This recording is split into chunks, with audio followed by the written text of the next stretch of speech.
And we are back. Kev, I had one of the strangest, most bizarre, most / amazing weekends ever. I went out to the desert. I did some yoga. I got in touch with a lot of my chi, and I went bungee jumping. I mean, what better else would you do on a weekend this summer? Dude, that's crazy. I was going to tell you before you said anything. I was like, his chi looks improved here this week. And your aura, it's green or blue or whatever people say that they talk about auras. I think it's a good thing. But how was bungee jumping? Dude, absolutely outrageous. Much scarier than skydiving.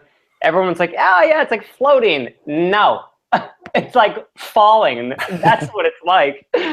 Oh, dude, it was outrageous. Well, but I'm glad you made it back, though, because we have a lot to get to here. A whole lot to get to. Dude, we have so much, man. I mean, yeah. And like, the show is starting to get to the point where they don't really, they may have a lot, but there's only like 7 Houseguests left, right? So they got to do stuff, right? They got to do stuff to like fill the time, right? And so, you were talking earlier about what is it? Would they, this last episode on Friday, yes. They kind of. We were treated to a Big Brother county fair, Nick, and it was one of those like, oh, what's your favorite showmance? And they talk about showmances, and what's your favorite moment of the season? And then the weirdest thing was they had Ziggy Marley come out, and they had him perform one song. I mean, I would think at least Ziggy should negotiate a second song in there, but he flies all the way to CBS to go in front of the Houseguests to play not just a song, but like, Ziggy, what's the quickest song you have? Do you have a 30-second song? Get in, get out, because we got to have the Houseguests eat pies. That was pretty much all it was. Here's my prediction here, right? Is that CBS had this like slush fund, right? They're like, all right, if we do every single twist, this is how much money we need. Okay, and if we start cutting those and we end up at this date with X amount of money, what do we do with it? And some guy in the back was like, get Ziggy Marley. And they were like, okay. What they didn't know is that guy was joking. And then he had to kind of go along with it. Like that was his idea when they actually booked Ziggy. But yeah, not a whole lot on that Friday episode. There was some Pauly on that episode as well. Pauly and Zakiya. Pauly obviously out of the house for good. He got the one-way ticket, Nick. He's gone. He's done. But there's a chance he might come back now because they've announced they're bringing back one of the jury members here this coming Thursday. So it's nuts. There's so much bring back in this season, right? It's like you get a chance. It could be your one-way ticket, right? Which we now know that Paul won. He had it, but they're not using it anymore. It's such an interesting, like, you go out, you come back in, you go out, you come back in. Like, where was that my season? That's all I'm saying, man. Like, they've got they're like cats. They all have like 9 lives. You know what I mean? Like, You get evicted, but there's the big brother, like, backdoor scenario type 7. Like, there's all these different ways to get back in the house. Nick, I would have loved it if Victor was evicted last week and then he was the house guest that comes back in the house with the jury. Could you imagine that? He's evicted once, he wins the whole battle back in the house, gets evicted. He's the jury member that comes back. I was hoping for that. I actually like the numerous opportunities for house guests to get back in the house. I think that should this be a strategy moving forward for CBS, this will allow people to play a little bit looser and not really worrying about, oh, it's my one shot. Should I leave the house? Well, now I've got a couple different chances to get back. I mean, they've provided 3 ways to get back. They were going to bring back 2 house guests, but they provided 3 ways people to battle back. I think it's a good thing for the show because it's going to kind of allow people to play a little looser. See, now all they need to do is they need a way for ex-house guests to battle back. You know what I mean? Like, it's like me versus like everyone else in Big Brother 15 who didn't make it. I mean, I'm just throwing that out there. Nick, you should go rogue. You should try to battle back yourself. Break into the lot. Try to break into the CBS Big Brother soundstage. Dude, don't worry about CBS calling you. You need to take it in your own hands, and you need to battle back on the show. Can you imagine that if all the live feeders are like, it's crazy. Nick Uhas is in the house right now. He battled back, and CBS has to leave you in the game, and then you win Big Brother 18, Nick. That's my prediction. Dude, I've heard really big TV studios love that. When you scale walls, you go past security, you break all their contractual agreements. I've heard that's a good strategy. Nick, just tell them you were playing Pokemon Go and don't worry about it. They won't think anything of it. You'll be fine. And it just ended up in the Big Brother house. Yeah. So speaking of games, this episode, this one that just happened, this was the one where they're collecting all these discs. I was shocked that NATALIE won. She beat out Corey. Like, I couldn't believe that. But here's my, I feel like this show in many ways is like turning into like an X-Files show where it's all conspiracy theories and whatnot. They're in the dark, right? It's like, do they really know what the time is? I mean, do we really know if NATALIE actually won? That's what I'm saying. Interesting. Yeah. I mean, they obviously showed us just a little bit of the edit. I have no reason to think she won or she didn't win, but I'm surprised that it was Corey and NATALIE there standing at the end with the most disc. I mean, I really thought this was almost like a black box of complaining, because almost the whole time it was just Houseguests. Oh, I lost a shoe and I'm cold and there's poo. It's just constant complaining from the Houseguests there in the black box. I really did feel like they were definitely stretching to find like all the obstacles in the black box. It's like I slipped, I fell, and like I might quit because my neck hurts. That was a quote from NATALIE. It's just I think they're pulling right now. We did get another really good quote from Nicole, Nick, when she said, "I'm super good at finding things." So that was, I don't even know what that means. Like, what does that mean? That when she loses her keys, what does that mean? I'm good at finding things. It means when she finds the thing she's looking for, she no longer keeps looking for it. Ooh, okay. That makes me think, Nick. Yeah. That makes me think real hard. Yeah.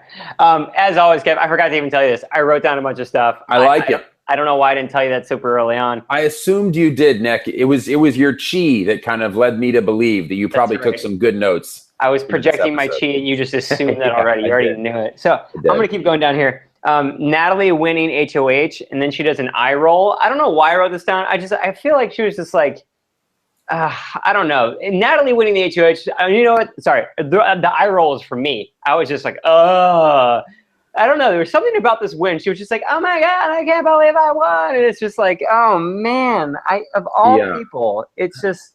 I don't know what we're hearing more right now on the show. Paul saying friendship or NATALIE saying, "Shut up, shut up," when she's excited. I mean, I feel like we got friendship and we got shut up, just battling for what dominates our eardrums here. I mean, there can only be so many hashtag friendships and only so many hashtag shut-ups. The next thing I wrote down here is James and NATALIE have definitely exposed themselves. I mean, obviously people know they're together, but they've exposed themselves now as a threat, right? I mean, now people are thinking, like they are a thing. They are a powerful thing. When you get down to 7, I mean, you really got to start looking at where where the power couples are.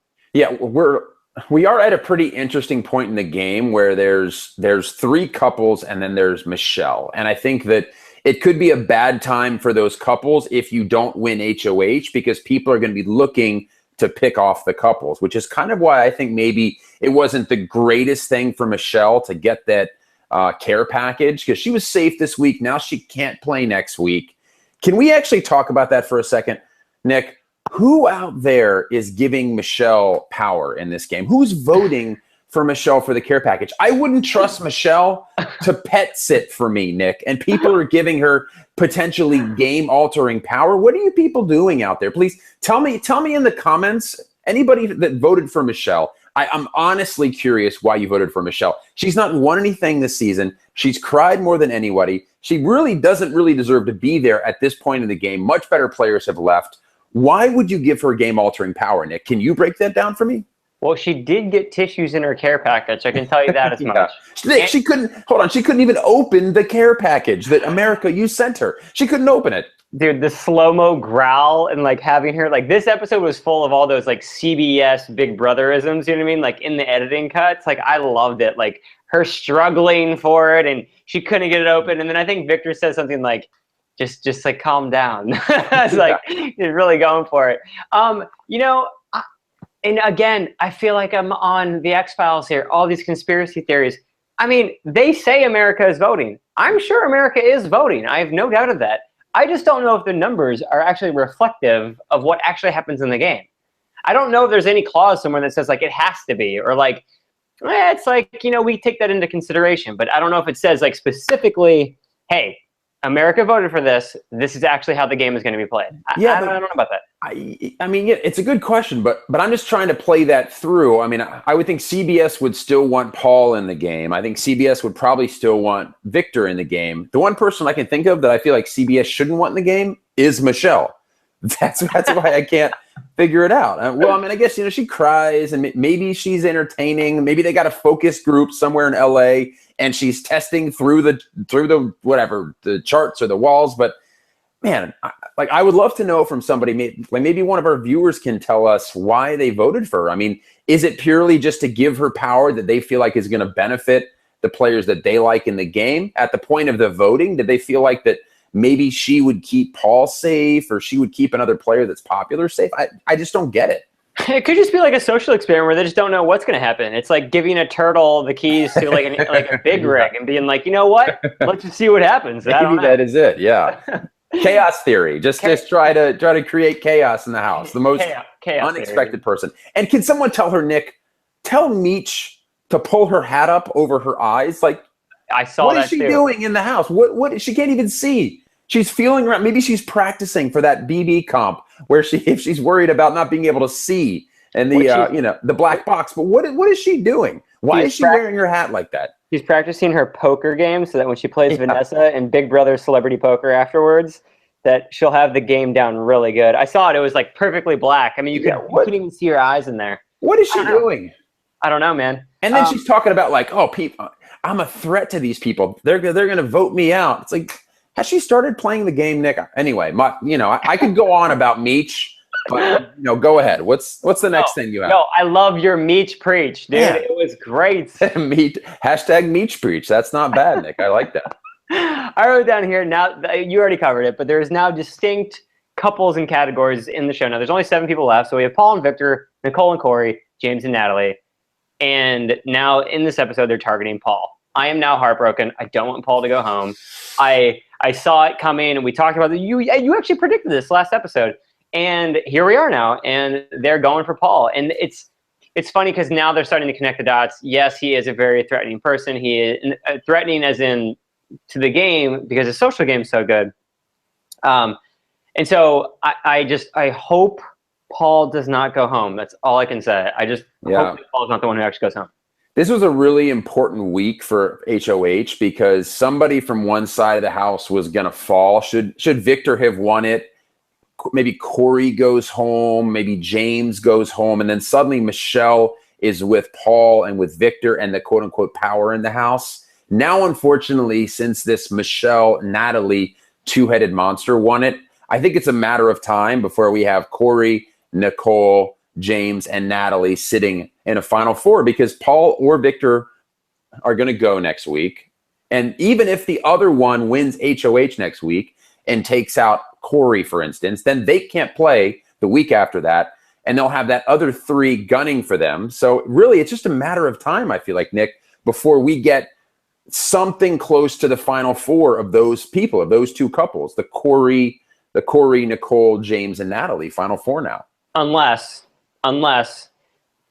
one of the 2, obviously one of them, let's say one of the 2 wins the veto, takes themselves off, and replaces themselves, and then the HOH replaces them with, and they convince the HOH, one of the HOHs, to replace their spot with Nicole. And if that's the case, then I think there could be an option of Nicole going home. I could see that. But the one problem is I feel like, I don't know. That's going to be interesting because then they're going to be forced to put up one of the people of their alliance because Michelle can't go up.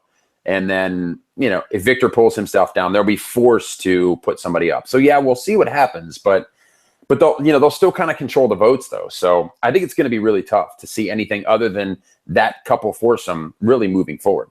On a completely separate note, speaking of Nicole still, though, here, they did this whole montage where she spills acetone on the coffee table, and then she spills water on top of the acetone, and then spills nail polish on top of all of that stuff.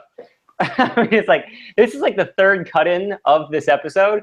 You get down to 7 people, there's not a lot of, real good gameplay going on. And on top of this, I'm jumping ahead here, there was the talk show with Paul. Yes. Paul, I loved this. This was so good. I mean, it's like him vlogging in the house and them cutting together, whether or not he knows that it's happening. He has to now because, he was brought in the DR sesh. But I loved it. I thought it was hilarious. I liked it. You can tell that they are now getting to that point in the game where it's like they've been so far removed from society and all of their friends. They're getting a little crazy. Yeah. You know what I mean? Well, first I'm going to say this, Nick. Nicole is not getting her deposit back in the Big Brother house the way she's tearing this place up. And also, Paul, you know what? Leave the talk shows to Nick and myself. All right, you're on Big Brother. You're doing fine on that show. Let us have this space. Otherwise, we seriously should try to vote him out of this video talk show space, Nick, because now he's infringing on our turf. Bro, I totally agree with you, right? But I think it'd be better if we just throw a giant cable in through the backyard and we hardwire him onto our show. That way we can have him as a guest host. Ooh. Huh? Unless both of you are working together to get me off this show. No. You can't trust anybody. You can't trust anybody, Nick. I don't know how I feel about that. But yeah, it was fun. It's clear now that they've been stockpiling footage here for the course of the summer, being like, we'll save this for later in the season when not a lot is happening. So we get things like friendship times and Nicole spilling her nail polish there. So yeah. Oh man. Yeah. Okay. So Michelle is in the bathroom and Corey comes up to her and Corey's like trying to like be real suave and like have game. And Michelle is, quote, Corey sounds like a muffled voice in the background. It's like this poor guy trying to spit game, trying to like, somehow say something really intelligent to like keep him and Nicole safe. And it's just, she's not even, and of all people, Michelle's not even listening, Yeah. Corey I actually predicted Corey was going to be a final 3 person when we first did our cast breakdown. And he could still very well be that, but I've been disappointed in Corey's game over the summer. Had a lot of potential and just kind of can't seem to figure the game out. Can't really seem to win a comp other than that 1 week where he won HOH and veto. Can't really seem to win a comp. Can't really seem to talk very good game. So yeah, a little bit disappointed in Corey. Let me tell you this though. I had a girl over on Thursday and we were watching Big Brother together. And whoa. I know. Wow. That's when you know, Kev. A girl. That's when you know that you've when a girl says, "Oh yeah, Big Brother, I want to watch this with you." That's when you're like, an internal check mark. Did she know that you were on the show? I don't know. Maybe. Because that would have been a move where like halfway through the episode, you're like, "Oh, I totally forgot to tell you." Yeah, I was on the show here just a couple of years ago, but whatever. No, see, I don't do that because then I have to tell them why it didn't last very long. Yeah, you never want to tell a girl that you didn't last very long in anything, Nick. So that's what I'm saying. I totally understand you. Yeah, probably a good call. You don't want to combine that chi. You know what I mean? I just don't want to do that. Not good chi. No, terrible chi. Another note, kind of in the same category of all the silliness in this episode. I just want to know this: what fruit were they eating, Big Meech and Natalie in the HOH room? It's this like orange thing, but it's like green on the inside and it's spiky. And I was like, are they like what is happening? I'm pretty sure that all of America was wondering the same thing. # Nick, what is that fruit? I love that you brought that up because I was thinking that at the time. I forgot about it completely, but I think everybody in America was like, I've seen oranges, I've seen apples, I've seen watermelon. What the hell is that? Is it a fruit that only grows on the CBS lot? Is it a fruit that only grows inside the Big Brother house? Yeah, I have no idea what that fruit is. Maybe somebody can tell us in the comments, Nick, what the hell they were eating there. And you know what? I'm going to go ahead and research it too. So I'm going to figure out what it is. I'm going to do a little bit of sleuthing, okay? And in the comment section below, I want people to throw it out to me, but I will make sure that I actually know the answer so that I can get back to you and tell you guys. Nick, do we have any interns that we could put on this? Do we have anyone that's in grad school or anybody that's trying to get some credit for college that we have on our show, that our crack staff? Yeah, I've got this. I've got Plant 1 and okay. Plant 2 over here who are studying. They're my botanist students. They've been on the show every week. Put them on the case. Let's see if they can figure it out. Here's another thing that I really liked in this episode. Paul has to do like the security check right in the middle of the nom speech. Yeah. I just love that. You know why? It just like spiced things up. It was like that's the part of the show that's like super serious, and so I feel like this episode was cut and done really well to just be like fun and entertaining and lighthearted and just different than all the other ones. I like Paul, but with this whole floaty thing, it's like, Paul, we get it. That's been funny. It was funny the first week that you're wearing this floaty around everywhere, that you're putting it on Zingbot, which we haven't talked about Zingbot yet. But, you know, you got the floaty on. But, like, you know, I get it, Paul. Like, he's one of those guys. He's got some decent bits, but he just carries them way too far. It reminds me of a couple Saturday Night Live bits where you're like, that was funny for the first minute. Why did it go for 15 minutes? Yes. If you keep going, right? Like you do it. So Yeah. you know, if it's funny for the first minute, it's not going to be funny from minute 2 to 14. I see what you're saying. 5-9. You got to really push through. You know, that's what I'm saying. I see what you're saying. So yeah, and you know, we finally saw Zingbot's back in the house, Nick. We finally got some good Zingbot zings right What there. was your favorite zing? You know what? I did really enjoy the one about, you know, who was scared the most on the season, Natalie's parents. I thought that one was pretty funny, about her relationship with James. I did like that one. What is your prediction for the week? I'm sad to say, Nick, I think it might be Paul's turn to exit the Big Brother house. I've enjoyed watching him this summer. He's been a lot of fun. He's been really entertaining, but I feel like Victor, he's going to edge out Paul in probably any sort of veto competition. So I would lean towards seeing a scenario where we saw Victor get pulled down off the block. We saw Paul continue to stay on the block. You know, the challenge is going to be who they end up putting up on the block. She's probably not going to put James up. You know, Nicole could be vulnerable, kind of like you said. So maybe somebody like Corey goes up as a pawn. But I still think that Paul's probably going to go this week, unfortunately. All right, man. I have a wild prediction. I like these. You know, so here we go. I think that one of the two are going to pull themselves down, and that the replacement nom is going to be Nicole. And I think the house is going to flip, and I think Nicole's going to go home. I like that. Well, here's the only thing. So I would assume should Michelle's nomination come down, she names the replacement nomination. I could definitely see her putting Nicole up since she was the one that she actually wanted to put up originally. So yeah, you know, Nicole could be vulnerable this week potentially. I still think that the votes are on the other side of the house, right? So they would have to get James, Corey, or you know what? Because it's James, Corey, and then is it 4 votes this week? Yeah. So then it could be an HOH tie though. So the votes. Well, then how would they do that tie? You know, if you got Michelle and you got Natalie and it's tied, would they each get a vote? That's going to be, because that could come up this week. They call up Ziggy Marley and they say, "Hey, just throwing this out there. Which one would you choose?" Unless Nick Uhas battles back this week. That's right. Yes. Brings it to the Big Brother house and casts a vote for Paul to stay. That's what I'm saying, dude. I mean, look, it's in the realm of possibility. I mean, I know where the house is at least. I know. I like it. If that happens, I'm going to be very proud of you. I'm going to be very proud of you, Nick. Absolutely. Kev, where can we find you, man? I'm at KevSoup on Twitter, and KevSoup.com is my website. Check it out. Everybody, as always, thank you for watching. The people that watch the CBS show, the live feeders, everybody that comes to watch our show, we appreciate it. So thank you very much. Absolutely. You guys can find me at Nick Uhas on Twitter and Instagram. And I would like to say thank you, too. This has actually been really fun. We're kind of getting a little close to the end here. And so I just want to say thank you, everybody, for watching.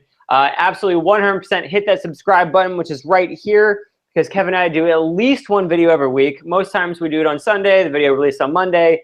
If it's a really good episode, we'll film one on a Thursday, and we'll put it out either Thursday night or early Friday morning. So thank you so much for watching, and we'll see you really soon. Love that chi.